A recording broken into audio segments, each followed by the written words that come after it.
Magandang tanghali! Eto na naman ang inyong Ma'am Shitals ng Delicious Kitchen. Tara na at magluto naman tayo ng merienda o pwedeng pang negosyo.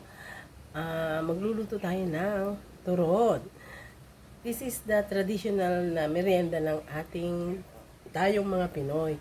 Yan. Sa mandalit sabi, napakasimple lang, hindi ko na ibibideo kung paano ko siya binalot.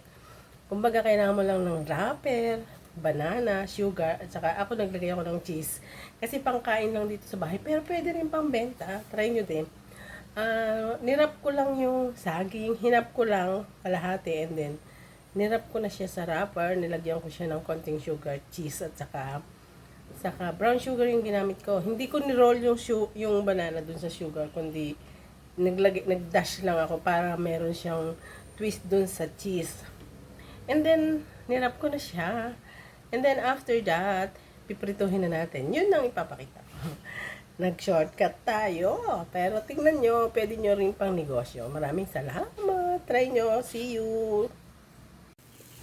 Turon or banana rolls. Yan ang ating menu for today's. For merienda or for negosyo. Pwede yan. Pambenta. Pwede rin. Pang special occasion. Pwede rin. Pwede rin itong ilagay din sa ating pandagdag na handa. Ayan. After natin ma-roll, nilagay ko na siya sa medyo mainit na mantika. Nilagyan ko na siya ng konting brown sugar. Tsaka yung nga pala, nilagyan ko pa pala siya ng sesame seed. And then habang nalulusaw yung brown sugar, kailangan haluin natin para kumapit siya dun sa wrapper.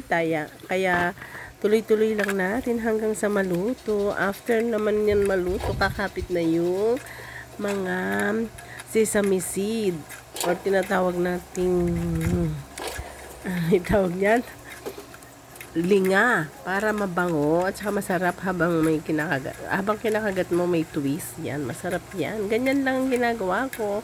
Yung iba naman nilulusaw na yung brown sugar, pero ako kasi nga rush lang to para sa aking pamerienda ngayong hapon. Ito lang aking ginawa. Pinrito na natin at dahil mainit ang mantika, nalulusaw siya. Kusa siyang kakapit. Ng kapit na kapit.